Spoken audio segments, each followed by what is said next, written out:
네, 안녕하세요. 반갑습니다. 네, 자 이슈 티키타카 기다리는 분들이 많습니다. 심의위원들도 기다리고 있습니다. 극찬합니다. 네. 오늘은 김병민 드리블이 어떨까? 오늘은 최지봉 교수의 랩 드리블 어떨까? 계속 걱정합니다. 자, 이번 설 연휴가 시작됐는데요. 설 어떻게 보내세요? 예, 걱정입니다. 저희 집, 우리 집 가족만 5명이에요. 그래요? 아무데도 갈 수가 없습니다. 네. 그래서 아이들이랑 같이 이 주진우 라이브를 들으면서 함께 행복하게 명절을 보내려고 생각하고 있습니다. 그렇습니까? 자, 교수님은? 네, 저도 집에 있을 거고요. 저는 뭐 단촐하게 저하고 와이프만 있어서 그냥 뭐 집에서 즐거운 시간 보내도록 하겠습니다. 김병민 의원님, 이번 설날 밥상의 화두는 뭘까요? 근데 설 우리가 하면 구정 민심이라고 얘기를 하지 않습니까? 그렇죠. 이거 중요하잖아요. 뭔가 하나로 집중될 때도 됐는데 너무 많은 우리 밥상에 반찬거리가 많다고 얘기를 해야 될까요? 예. 김은경 환경부 장관이 구속되는가 하면 청와대에서는 한때는 체크리스트라고 얘기하더니 이제 블랙리스트가 없다고 얘기하니까 또 뭐가 튀어나올지 몰라서 김은경 장관 얘기를 하기 시작하면 부동산 문제 가지고 얼마 전에 2월 4일 부동산 대책 내에서 집값 잡을 수 있다고 했는데 잡기는커녕 부동산 값이 올라가니까 또 이 얘기를 하다가 가만히 보면 황희 후보자 임명을 할 것 같거든요. 이거 60만 원과 생활비 얘기 나오면서 구정 때 고기 선물은 좀 얼마큼 들어왔는지 이런 얘기 하다가 보면 김명수 대법원장 사퇴는 하는 거야? 이런 얘기까지 가면서 종합 선물 세트네. 구정 내내 문재인 정부에 관련된 이슈들이 끊이지 않을 것 같다는 생각 들이 김병민 어렵습니다. 의원님, 근데 새해 복 김은경 구속됐습니다. 이렇게 얘기하고 있습니까? 자, 교수님. 저는 제가 볼 때 이제 김병민 의원이 얘기한 부분은 김병민 의원의 이제 어떤 바람이라고 하면 제가 볼 때 그런 얘기는 밥상머리에 안 올 것 같고요. 재난지원금 관련된 얘기가 아마 많이 얘기가 될 것 같고 그리고 이제 아무래도 선거를 앞두고 있잖아요. 그러니까 선거 관련된 얘기들이 좀 나지 않을까 하는 생각이 들어요. 그래서 물론 뭐 일부에서 지금 얘기했던 그런 얘기들이 논란이 될 수는 있지만 그게 큰 이슈가 될 가능성은 저는 낮다고 보고 그런 차원에서 본다고 하면 뭐 큰 틀에서 보면 김명수 대법원장 관련해서도 검찰개혁이나 사법개혁 관련된 부분도 얘기도 나올 것 같다. 그래서 그런 얘기들이 아마 주로 밥상머리에서 얘기가 되지 않을까 하는 생각이 듭니다. 재난지원금은 관심이 있겠죠? 그럼요. 지금 방금 전에도 저는 저희 동네에 있는 재래시장에 다녀왔습니다. 그러니까 재래시장에 가면 역대 명절이랑 정말 달라도 너무 다르죠. 왜냐하면 이번에는 가족이 모여서 이 구정에 같이 차례를 지낼 수가 없으니까 시장에 오시는 손님들도 굉장히 적습니다. 그러니까 되게 한숨 섞인 마음들로 굉장히 많은 어려움들을 토로하고 있는데 재난지원금 문재인 정부에서 준다고 얘기를 해서 이미 3차 재난지원금이 100만 원, 200만 원, 300만 원 지급이 되지만 이것으로는 터무니없이 정말 살기 힘들다라고 하는 목소리가 너무나 큽니다. 그래서 재난지원금을 비롯해서 소상공인 자영업자들을 위해 할 수 있는 손실보상 등 모든 노력들을 다해야 되는데 너무도 안타깝게도 이런 얘기들을 그동안 말만 했지 실질적인 행동으로 보여주지 못해서 혹시 4월 이 보궐선거 앞두고 선거용으로 이런 얘기들을 더 증폭시키는 것 아닌가 이런 세간의 우려들은 제발 이 정부에서 없었으면 좋겠다는 생각이 듭니다. 김병민 의원의 너무나 안타까움이 좀 보이기는 보였어요. 저도 점심 지나고 잠깐 재래시장 말고 전통시장을 살짝 가봤는데 그래도 설을 준비하는 사람들은 조금 있더라고요. 그런데 예전에 비하면 많이 줄었다는 생각도 있었습니다. 교수님? 그러니까 지금 김병민 의원이 앞에 부분 얘기했던 부분 있잖아요. 본인이 직접 오늘 또 갔다 왔대요. 그래서 저는 정말 힘들어하신 분들에게 빠른 시간 안에 지원이 돼야 된다고 저는 생각해요. 왜냐하면 이분들 정치권에서 싸우다가 서로 이해관계 따지고 정치적 유불리 따져가지고 늦게 하면요. 이분들 정말 생명의 위협을 느낄 정도입니다. 그런 상황이기 때문에 저는 여야가 머리를 맞대고 어떻게 하면 이분들을 도와줄까 하는 부분에서 함께 고민하고 목소리를 내야 된다. 그래서 이게 너무 정치적으로 싸우다 보면요. 선거 전에 절대로 못 져요. 그러면. 그렇게 되면 과연 그분들이 그때까지 버틸 수 있을까? 이런 생각도 들기 때문에 이 부분은 정치적인 어떤 관점을 빼고 정말 어려움을 당하고 있는 분들한테 지원할 수 있는 방안들이 여야가 함께 목소리를 냈으면 좋겠습니다. 교수님 말씀이 지당하고요. 근데 한 가지 꼭 좀 짚고 넘어갔으면 좋겠는 거는 문재인 정부의 더불어민주당 집권당의 의석이 근 180석에 달하기 때문에 지난 예산 심의하는 과정 보니까 야당은 별로 안중에 없습니다. 하고 싶으면 예산 통과 다 하는 거고 하고 싶으면 추경 통과 다 하는 게 현 정부의 모습입니다. 그래서 지금 있게 되는 코로나 위기가 갑자기 어느 날 나타난 게 아니라 벌써 작년 이맘때부터 있었던 거거든요. 책임 있고 실력 있고 능력 있는 정부라면 그 거대한 의석으로 일사천리 통과시키는 그 예산 심사 과정 속에서 예산을 편성하는 과정에 이런 내용들 다 짜갖고선 얘기를 했었어야 되는 것 아니냐. 이런 현 정부에 대한 전문성과 능력에 아쉬움을 토로하는 주민분들이 꽤 많이 계시더군요. 네. 결국은 지금 이제 김병민 의원 얘기한 거는 예산에서 왜 얘기 안 했냐고 얘기하는데 늘 이제 또 야당 그렇게 얘기하는 협치해라. 너희들 마음대로 끌고 가면 되냐 이렇게 비판을 하잖아요. 그래서 여야가 저는 함께 목소리를 모아야 된다고 생각해요. 물론 여당이 원하면 할 수는 있죠. 180석 가지고. 그러나 그걸 그렇게 그렇게 하라고 저는 줬다고 보지는 않아요. 야당도 설득하고 또 지금 제가 볼 때는 야당도 이 문제에서 크게 반대하는 건 아닌 것 같아요. 그러니까 지급하는 건 뭐 선별 지급에 대해서는 예컨대 보편 지급은 반대하더라도 그러면 그분들에 대한 지급이 빨리 이루어질수록 하는 일에 있어서 정치적 유불리를 좀 떠났으면 좋겠어요. 이거는 그냥 어려운 사람을 정치가 좀 살려내자고 하는 관점에서 접근해서 본다고 하면 크게 문제가 될 거라고 보지 않기 때문에 예산을 집어넣느냐 안 넣느냐고 지금 싸울 문제가 아니고 빨리 도와드릴 수 있는 방안을 찾는 게 필요하다고 봅니다. 네. 검찰개혁 계속 부르짖다가 사법개혁도 얘기 나왔습니다. 지금은 또 언론개혁으로 넘어가는 것처럼 보이기도 합니다. 여당이 징벌적 손해배상제 이렇게 도입하고 있는데요. 이게 뭐 언론 지금 언론을 탄압한다 이렇게 국민의힘에서는 보고 있습니다. 네. 저는 문재인 정부가 참 좀 잘했으면 좋겠는데요. 갑자기 좀 그런 생각이 듭니다. 제가 뭐 학교 다닐 때 공부하던 비유들을 좀 많이 들기는 하는데 학교 다닐 때 옆에서 공부 못하는 친구 보면은 수학 문제 풀다가 한 문제 못 풀면 뒤에 것부터 풀어야지. 뒤에 거 못 풀면 3번 문제 풀다가 다시 돌아서 1번 문제 오고 왔다 갔다 하는 모습에 보이는데 검찰개혁 문제 푼다고 윤 총장 쫓아내려고 하다가 실패했죠. 그러고 나니까 다시 공을 사법개혁으로 돌려서 이번에는 판사들에 대한 탄핵한다고 했더니만 김명수 대법원장 녹취록 터져갖고 우왕좌왕하고 있죠. 그러니까 마지막 문제로 이제 언론으로 다시 한번 고개를 돌리는 것 같은데 이 문제 성공하기 어렵습니다. 지난날 조국 전 장관 사태로 문재인 정부가 완전 코너에 몰리니까 그 당시에 짰던 프레임 중에 가장 해괴한 프레임이 바로 검언 유착이었거든요. 이 모든 건 검찰이 문제고 언론이 문제야. 이런 얘기들 해갖고선 숱하게 목소리 외쳐왔는데 그렇게 얘기했던 내용 중에 실질적인 사실로 드러났던 내용들이 얼마나 있습니까? 아마 언론에 대해서 지금 세간이 갖고 있는 문제들을 보면 이거 언론에 대해서도 결국은 이 언론의 자유, 입에 재갈을 물리려는 것 아니냐 이런 의구심이 커지고 있는 지점이라 저는 더불어민주당이 이러한 내용들이 과연 본인들의 정치 활동에 도움이 되는지를 한 번쯤 숙고해보면서 구정민심 잘 살펴보기를 바랍니다. 우리나라 최고의 언론 전문가이신 최진봉 교수님 또 얘기하겠습니다. 저는 이렇게 생각해요. 이제 언론 개혁이라고 하는 부분을 얘기하면서 이제 앞에 부분은 제가 할 얘기가 많은데 어쨌든 시간이 없으니까 줄이고 언론 개혁만 얘기를 해보면 이게 이제 사실은 징벌적 손해배상 제도가 3배로 늘리는 거거든요. 저는 그것도 적다고 생각해요. 기본적으로는. 네. 근데 뭘 얘기하려고 하냐면 처음에는 이제 SNS나 아니면 유튜브나 이런 영상들을 많이 올리는데 거기에 가짜 뉴스나 사실이 있는데도 왜곡하고 조작하고 이래서 글을 올려가지고 사람들한테 피해를 주는 거잖아요. 근데 잘 보면 기성 언론도 이런 일들이 비일비재하게 일어나요. 그들은 오보라고 얘기를 하지만 예를 하나 들어볼까요? 조민 씨 관련해서도 예를 들어서 저는 뭐 조민 씨를 보호하고 이럴 생각도 없습니다만 피부과에 지원했다고 했다 나중에 알고 보니까 피부과가 아니었어요. 네. 예컨대.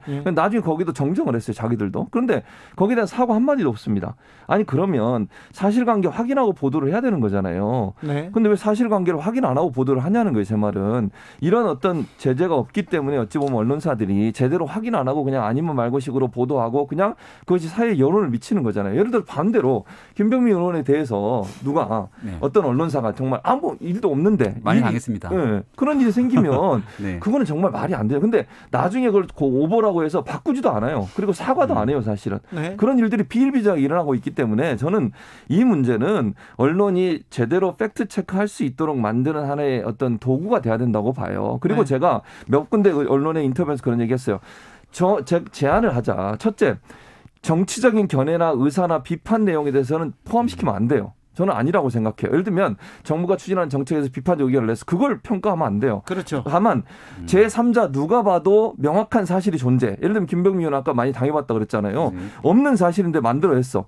그거는 문제가 있는 거 아닙니까? 네. 이렇게 해서 여론을 호도하고 어떤 개인의 명예를 훼손하고 그 사람의 정치 인생에 엄청난 타격을 줬음에도 불구하고 그냥 넘어가는 일들. 이건 아니라고 생각해요. 그래서 제한적으로 저는 해야 된다. 그게 명백한 객관적인 사실이 존재하는데 그 사실을 왜곡하거나 허위로 조작된 정보를 가지고 마치 사실인 것처럼 퍼날르는 또는 그렇게 보도하는 행위에 대해서는 제재할 수 있는 방안이 반드시 있어야 한다고 생각합니다. 악의적 허위 뉴스, 허위 기사에 대해서는 좀 제재할 수 있는 방법을 강구해야죠. 국민의힘은 언론 보도에 불만이 별로 없나요? 언론 개혁이 필요한 측면들이 분명히 존재하고요. 예를 들어서 최진봉 교수님처럼 밖에 외곽에 있는 전문가들의 목소리를 통해서 이런 내용들이 숙성되고 전문가들과 함께 토의하면서 이런 법안들이 필요하다고 충분하게 논의가 진행되게 되면 아마 여당 야당 할 것 없이 이 부분을 어떻게 언론을 더 우리가 민주주의 발전에 함께 힘을 합쳐 나가야 될까 고민할 겁니다. 근데 지금 보시잖아요. 더불어민주당이 급하게 3월 내에 처리 하겠다고 마음먹으면 다 합니다. 지난번에 있었던 임대차 3법 신속하게 처리해서 전세가 급등시켰던 상황들처럼 얼마든지 마음만 먹으면 처리할 수 있는 건데 제가 드는 생각은 이런 겁니다. 박원순 서울시장이 6층 사람들이 모여서 성인지 감수성 우리가 잘 지켜야 되고 대한민국에서 양성평등에 노력해야 된다 이렇게 얘기를 하면 사람들이 과연 어떤 생각을 갖고 있겠습니까?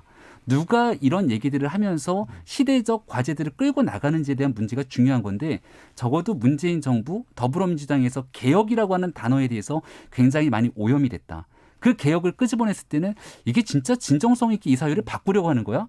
아니면 자신들의 정치적 유불리 때문에 얘기를 하는 거야? 라고 볼 수밖에 없는데요. 가짜뉴스 때문에 가장 고통스러워했던 여러 사람들이 존재하고 가짜뉴스 때문에 국민 앞에 고개 숙였던 사람이 존재합니다. 바로 한때 더불어민주당의 민주당과 함께 정치활동을 했던 유시민 이사장이 대표적인 케이스지 않습니까? 이런 일들에 대해서 두 번 다시 일어나지 않아야 된다고 반성하는 모습들이 필요한데 그런 것이 없고요. 언론의 가짜뉴스 얘기하는데 얼마 전에 김종인 위원장이 비대위 모두 발언에서 가짜뉴스의 핵심적인 총체적인 모습들을 보면 이 청와대 문재인 정부에서 일어나고 있는 많은 내용들이 다 가짜뉴스 아니냐 이런 얘기들을 하게 됩니다.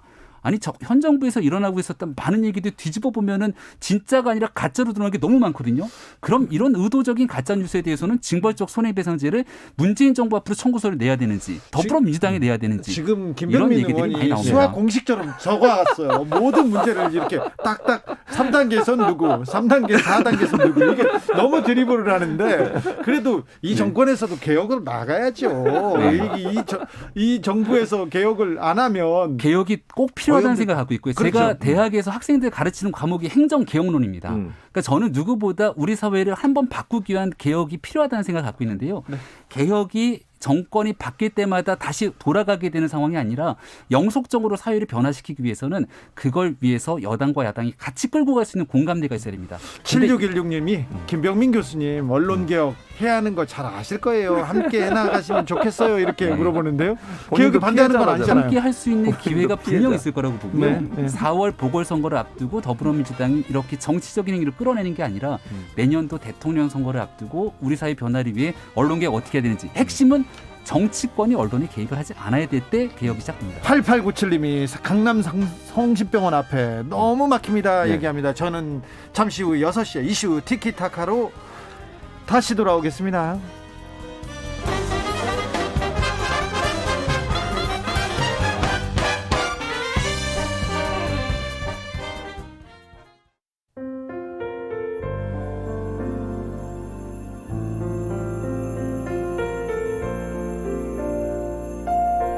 KBS 라디오 연중기획 희망충전 대한민국 416번째 이야기. 안녕하세요. 아나운서 이연주입니다. 할머니, 조금만 기다리세요. 고등학생이 되면 아르바이트해서 돈 많이 벌어올게요. 중학생인 진주가 일자리를 잃고 상심해 있는 할머니에게 한 말입니다. 진주의 할머니는 집 나간 아들 내외를 대신해 진주와 남동생을 돌보고 있습니다. 여든이 가까운 나이에 건물 청소를 하며 부지런히 돈을 벌었지만 얼마 전 갑작스레 해고 통보를 받았습니다. 막막한 현실에 어찌할 바를 모르던 할머니. 행여나 손주들이 걱정할까봐 애써 웃어 보입니다. 하지만 진주는 알고 있습니다. 할머니의 따스한 미소 뒤편에는 두려움과 슬픔이 숨어 있다는 걸요. 얼른 자라서 할머니의 고단함을 씻어드리고 싶은 진주는 오늘도 희망을 기대하며 할머니처럼 포근히 웃어봅니다. 코로나19 여파로 사례자와 취재팀의 안전을 위해 사연으로 대신 전달합니다. 여러분의 따뜻한 손길이 희망의 빛이 됩니다. ARS 060-700-1580, 060-700-1580, 한 통화 3,000원으로 희망을 선물해 주세요. KBS 라디오 연중기획 희망충전 대한민국은 초록우산 어린이재단, 인탑스 주식회사, 그리고 청취자 여러분과 함께합니다. ARS 060-700-1580, 한 통화 3,000원입니다.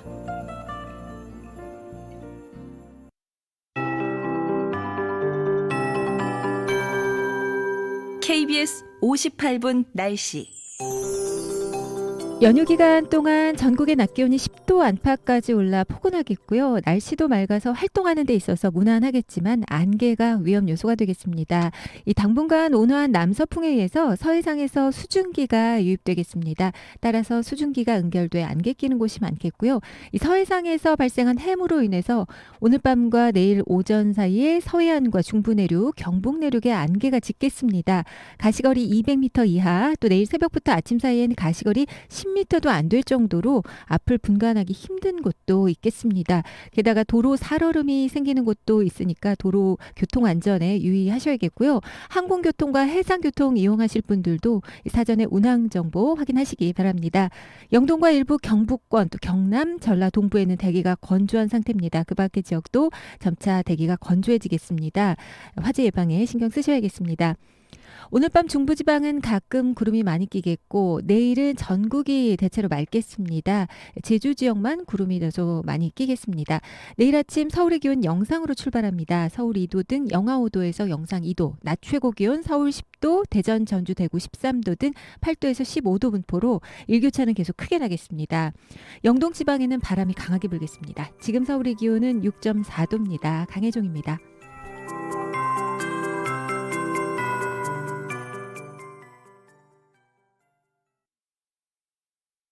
정성을 다하는 국민의 방송 KBS가 6시를 알려드립니다. AM 711kHz, FM 97.3MHz, KBS 1라디오입니다. HLKA.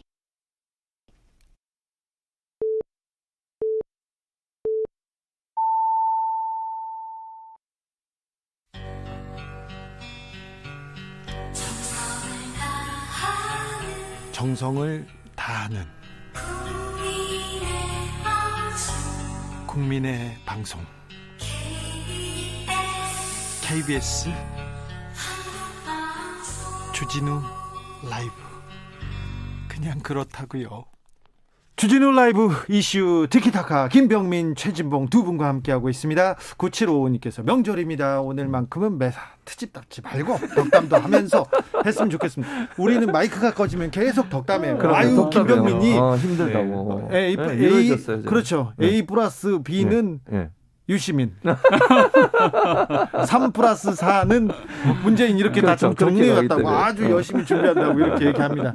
자, 징벌적 손해배상제 언론 좀 개혁될까요? 이 부분에 대해서 최진봉 교수님. 예, 저는 징벌적 손해배상 제도는 언론이 정말 국민이 바라는 방향으로 보도를 할 수 있도록 만들기 위한 하나의 수단이라고 생각해요. 아까도 말씀드렸잖아요. 언론을 통제하려는 의도가 있는 게 아닙니다. 제가 말씀드린 것처럼 개인적 의사표현이나 자유로운 의사표현이나 아니면 어떤 정치적 견해에 대해서 견해를 밝히는 건 절대로 여기에 포함시키면 안 돼요. 저는 그거는 반대고요. 아까 말씀드린 것처럼 명확한 사실이 존재하는데 그 사실을 비꼬아서 왜곡해서 허위로 조작한 악의적인 보도는 이건 정말 막아야 됩니다. 이게 많아지면 많아질수록 여론에 영향을 미쳐 그 피해는 결국 국민한테 가는 거거든요. 그렇죠. 악의적인 뉴스는 막아야죠. 네, 막아야 됩니다. 그런 얘기들이 지난 박근혜 전 대통령 탄핵으로 둘러싸고 있을 때 문재인 정부와 더불어민주당이 조금 했으면 참 진정성이 있었을 텐데라고 하는 아쉬움이 조금 남습니다. 김병민 의원도 사실은 악의적 보도 때문에 피해를 많이 당한 사람이에요. 그렇죠. 그러니까 그 피해를 막기 위해서라도 네. 이 징벌적 손해배상 만들어서 이건 형사처벌이 아니잖아요. 민법상의 처벌이니까 이걸 만들어서 그런 예를 막아야 돼요. 사실은 언론들이 보도하기 전에 팩트체크 한 번 더 하고 사실관계 확인해서 그렇죠. 그리고 기사 쓰게 만들어야죠. 네, 한국기자협회에서 굉장히 우려한다고 했는데 좀 많은 기자들은 또 징벌적 손해배상제 추진해야 된다는 분도 있습니다. 그럼요. 그런데 언론에서는 계속 반대하는 목소리만 나와서 이 얘기는 드리고 지나갑니다. 다음 이슈로 가겠습니다. 서울시장 선거. 국민의힘에서는 지금 뭐 오세훈, 나경원 후보 둘이 또 엎치락 뒤치락 또 설전도 벌이면서 가고 있습니다. 외부의 보수 범 야권에 안철수 대표하고 무소속 금태섭 전 의원 TV 토론한다고 합니다. 요거 관전 포인트 어디 있다고 보십니까, 김병민 의원님? 우리가 안철수 대표하면은 더불어민주당의 당대표를 지냈던 인사지 않습니까? 예. 누구보다 민주당을 잘 알고 있는 사람일 것이고 금태섭 의원은 누가 뭐래도 당에서 소신발언하다가 쫓겨난 핵심적인 정치인 중에 한 명이거든요. 쫓겨난 건 아니고 그냥 나가셨어요. 세간에서는 또 쫓겨났다는 평가를 많이 갖고 있는 금태섭 의원 두 사람이 만났을 때 민주당 출신이네요. 네. 서울시의 비전에 대해서도 얘기를 하겠지만 제일 중요한 건 왜 보수 야권의 통합이 필요한지하고 모두가 목 놓아서 얘기하느냐. 예. 현재 문재인 정부와 몸을 담았던 서울시, 부산시 등에 대한 많은 일들로 치러지게 되는 보궐선거에 문제가 바로 국민께 약속을 지키지 않았던 여권에 있다. 그럼 그 여권을 누가 제일 비판할 수 있을까? 국민의힘의 비판보다는 아무래도 함께 몸을 담았던 사람이 제일 잘하지 않겠습니까? 네. 이런 얘기들을 주로 다룰 것 같고요. 이유 중에 하나는 이 두 사람만의 단일화로 끝나는 게 아니라 국민의힘이랑 같이 단일화한다면서요. 네. 그럼 이들이 잡아야 될 표는 국민의힘 쪽에 있는 보수 진영의 사람들한테도 읍소를 해야 되기 때문에 내가 더 문재인 정부를 잘하라라고 하는 내용들을 아마 뜨겁게 치열하게 토론할 것 같습니다. 그런데 김병민 네. 의원은 세간의 평가를 어디에서 지금 평가가 뭐 하시는지 본인의 생각이죠. 네.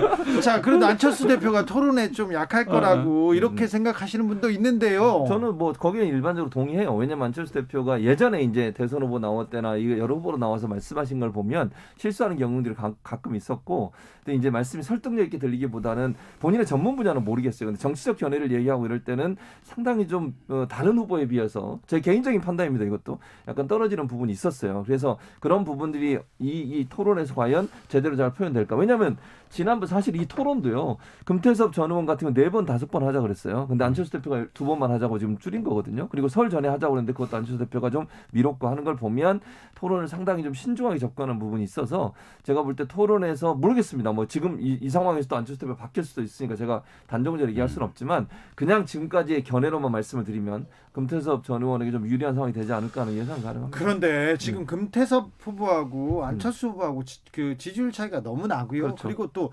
안철수 후보가 굉장히 또 경험을 많이 쌓았기 때문에 이번에 서울시장 선거가 몇 번째입니까? 대선도 나왔고요. 그래서 그렇게 밀리지는 않을 텐데 아무튼 금태섭 후보는 계속 도전자로서 싸움을 걸겠죠. 그래, 안철수 대표는 수세적인 방향이기 때문에 조금 밀릴 수도 있으나 그래도 안철수의 노련함도 만만치 않을 거라고 봅니다. 4124님이 김병민 의원님의 드리블 마라도나보다 훨씬 월등하고 힘이 넘칩니다. 저는 동의하지는 않습니다. 마라도나보다 월등하지는 않지만 훨씬 힘이 넘치고 그 바로 밑에 급입니다. 감탄과 존경 100% 지지합니다. 이런 의견이 있었습니다. 가족은 아닐 거예요. 자, 김병민 의원님, 네. 국민의힘에서 김명수 대법원장 사태에 대해서 계속 수위를 높이고 있습니다. 주호영 원내대표가 또 한마디 하셨어요. 네, 사자 신중충. 이 불교 경전에 나오는 얘기라고 합니다. 사자 몸속에 있는 벌레가 사자의 몸을 갉아먹게 돼서 이제 스스로 무너지게 되는 이런 얘기들을 많이 하는데 아주 대한민국 대표하는 불자 중에 한 명으로 조영 원내대표가 알려져 있지 않습니까? 그래서 아마 이런 비유를 끄집어냈던 것 같고요. 김명수 대법원장이 문재인 정부에서 대법원장으로 취임했던 때를 생각해 보면 저 멀리 춘천에서 대중교통 타고 쭉 오지 않습니까? 그리고 나서 정말 청렴하게 대법원을 잘 이끌어갈 거라고 생각했지만 관사 문제 때문에 또 자녀 관테크니 뭐니 얘기들이 막 많았고 이런 여러 가지 구설수 속에서 결국 녹취 파일까지 공개되고 나니까 사법부의 신뢰를 무너뜨린 거거든요. 그러고 나니 지금 현재 국민들이 바라보는 이 사법부의 무너진 신뢰 속에서 김명수 대법원장과 함께 이 문제를 바로잡지 않으면 결국 사자 신중충이라고 하는 바로 이 과거의 언어 교훈처럼 지금 대법원의 문제 지금 바로잡을 수 있는 마지막 적기가 아니냐 이런 얘기를 하고 있는 것 같습니다. 사자를 잡아먹는 벌레가 되지 마라. 조속히 물러나라 이렇게 했는데 네. 사자가 저기 국민의힘에서는 사자가 죽기를 바라는 거 아닌가요? 김명수 대법원장이요? 아니요. 그러면 넘어가겠습니다. 자, 최진봉 교수님. 저는 일단 이렇게 생각해요. 이 대법원장이 임성근 부장판사 얘 사표를 받지 않는 건 참 잘했다고 생각해요. 저는 그래야 된다고 봐요. 왜냐하면 네. 그러니까 제가 발언 내용에 탄핵 얘기를 할 필요는 없었다고 생각하고 그건 좀 부적절하게 느껴져요. 그러니까 네. 왜 그 자리에 탄핵 얘기를 꺼냈는지 그걸 할 필요가 없는 얘기를 해서 빌미를 준 거는 문제가 있고 다만 임성근 부장판사가 그럼 사표를 받아줬다. 저는 그건 김명수 대법원장이 비판받아 마땅하다고 생각해요. 김명수 대법원장이 사표를 받지 않은 것은 잘한 거죠. 네? 김명수 대법원장이 임성근 부장판사의 판사의 사표를 받지 않은 것을 절차적으로 다른 내용과 법률적인 관계없이. 부분들은 차치하고 네. 나도 여러 가지 것들을 고려해야 되잖아. 대한민국의 대법원장이 사법의 법률적인 부분을 차치하고 정치적인 것들을 고려해서 사표를 받지 않았다. 저는 이것이 과연 국민들 바라보시기에 참으로 잘했다고 인식하는 국민이 얼마나 계실까. 다시 최진봉 생각해 교수님. 보세요. 생각해 보세요. 임성근 부장판사가 만약 사표를 받아줬잖아요. 그럼 네. 탄핵도 안 당하죠. 그럼 불이익을 전혀 안 당해요. 그분은 다른 자기 밑에 있는 판사의 재판에 개입을 해가지고 판결문을 바꾸라고 얘기하고 청와대가 섭섭해한다는 발언까지 하고 그래서 실제 바꿨어요. 또 판결문 내용도. 그렇게 다른 법관이 재판하는 재판에 개입을 해가지고 판결문도 바꾸고 자기 마음대로 일정 부분 정치 권력의 압력을 받아가지고 지극히 정치적인 거죠. 그러니까 임성근 부장은 지극히 정치적인 행동을 했던 거 그 정치적 행동을 통해서 판결문 내용까지 영향을 미쳤어요. 이거는요 탄핵받아 마땅한 사안이라고 저는 생각을 법률적인 해요. 부분으로 바라봤을 때 사표를 수리하지 않아야 될 대법원장의 법률적인 권한이 있습니까? 아니 이런 거죠. 임성근 피의자로서 부장판사를 예를 임성근 들어서 부장판사가 재판을 받고 있었고 그 당시에 이제 1심 판결이 무죄가 난다면 사표를 무죄가 했죠. 났고 또 공소를 다시 소를 해서 항소를 해서 2심이 진행되고 있는 상황이었어요. 그리고 시점도 보세요.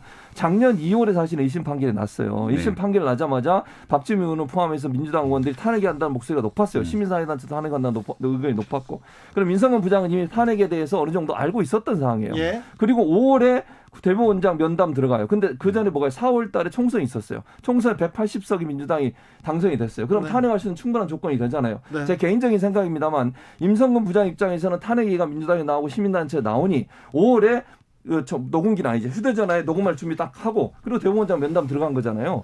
그러면 왜 녹음을 했을까? 이것도 궁금하고 녹음하고 나서 그걸 가지고 그날 바로 또 폭로도 안 했어요. 9개월이나 지나서 자기한테 어려움이 오니까 그걸 또 폭로를 했어요.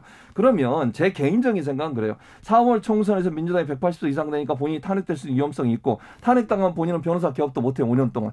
본인이 받는 그 퇴직연금도 반으로 깎여요. 그런 불이익 안 받고 빨리 나가서 탄핵으로 또 벗어나려는 의도가 있지 않았으면 네. 5월 달에 녹음까지 하면서 그런 행동을 했을까 하는 의심이 든다는 거예요, 저는. 네. 그렇죠.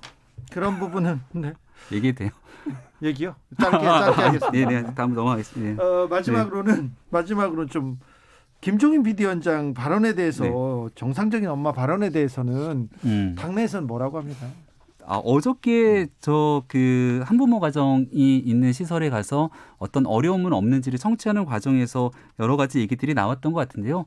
발언하려고 했던 취지들이 있는데 그런 내용들의 단어의 몇 가지 선택에서 약간의 오해들이 있지 않았을까 싶고 아마 지금 현재 그 코로나 시국에서 이번 구정 명절을 지내면서 가장 어렵게 지내시는 분들이 있을 겁니다. 네. 그분들에게 정치권이 할 수 있는 많은 노력들에 경주하고 기울여야 된다는 모습에는 저희가 변함이 없고 그런 측면에서 바라봤을 때 판사 탄핵을 시도하면서 모든 이슈를 정치권으로 빨아가고 있는 이 모습들이 과연 코로나를 이겨내려고 하는 그 극복의 의지가 민주당에 있는 건지 이런 생각이 드는 지점이 있습니다. 김종인 비대위원장이 정상적인 엄마 발언이 판사 탄핵으로 연결이 됩니다. 네, 연결이.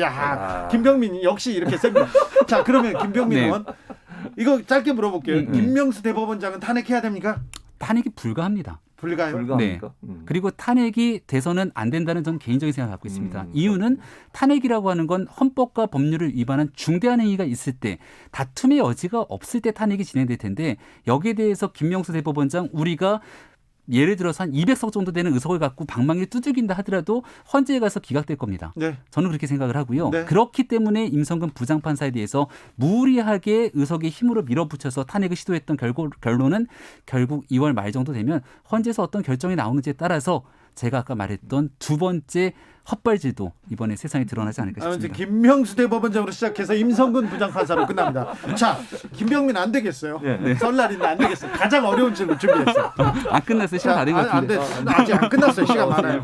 정부가 5인 이상 네. 모임 금지하고 있습니다. 이번 설날 때. 시댁에서 오라는데 이거 어떻게 해야 됩니까? 고민입니다. 네. 저도 여러 가지 고민이 있는데 시어머니는 오라고 합니다. 근데 가만히 보니까 이낙연 대표를 포함해서 민주당 의원들 5명 넘게 우르르 다니시더라고요. 가서 막 방문하고 이거 우상호 후보, 박영선 후보 막 10명은 넘게 다니는 것 같은데 아니, 시댁을 이런 물어- 모습 보면은 물어보는데 시댁 민주당 어머님이 얘기를. 얘야 이번에 한번 오너라라고 했을 때 어머님 우상호 후보, 박영선 후보, 이낙연 대표는 우르르 다니던데 저희도 가면 어떡하죠? 과태료는 민주당이 내야 되나요? 이런 얘기를 하는 설날의 대화가 오가지 않을까 생각이 듭니다. 김병민 네. 위원은 네. 세배하면서 네. 새해 복 이명박 많이 받으고 새해 복 이낙연 대표는 우상호 후보는 이렇게 하시려고 그러는 거예요. 그러니까. 자, 평화롭게 좀 잘 끝내야 될 텐데. 그럼요. 네. 저는 그냥 김병민 의원이 마음은 안 그럴 거라고 생각해요. 네. 본인의 위치 때문에 이렇게 얘기하시는 건 어쨌든 이번에 설에 가능한 안 얹어지기를 바라는데 저도 그렇고 김병민 의원도 그렇고 우리 주 기자도 그렇고 다 집에만 있으시잖아요. 네. 근데 오늘 차가 너무 막혀 좀 걱정되긴 해요. 네. 웬만하면 우리 청취자분들 조금 참아주시고 추석에는 좀 더 풍성한 추석이 될 수 있도록 좀 남을 배려하는 그런 마음이 있었으면 좋겠습니다. 설 명절이잖아요. 네. 좀 마음이 따뜻해져서 그래서 정치권에서도 좀 훈훈하게 좀 사랑하는 마음이 좀 깃들었으면 맞아요. 좋겠습니다. 네, 저는 여야 정치권이 이번은 겉으로 못 만나는 명절이죠. 가족도 못 만나는 네. 명절. 전화기 들고 정말 사람들에게 전화 한 통화 따뜻하게 건네는 이번 명절이 됐으면 좋겠는데 저희도 민주당도 국민의힘에게 이렇게 전화 한 통화나 아주 훈훈한 명절이 됐으면 좋겠습니다. 자, 훈훈한 명절이 됐으면 좋겠습니다. 이슈 티키타카 최진봉 교수님 감사합니다. 감사합니다. 김병민 의원 감사합니다. 네, 고맙습니다.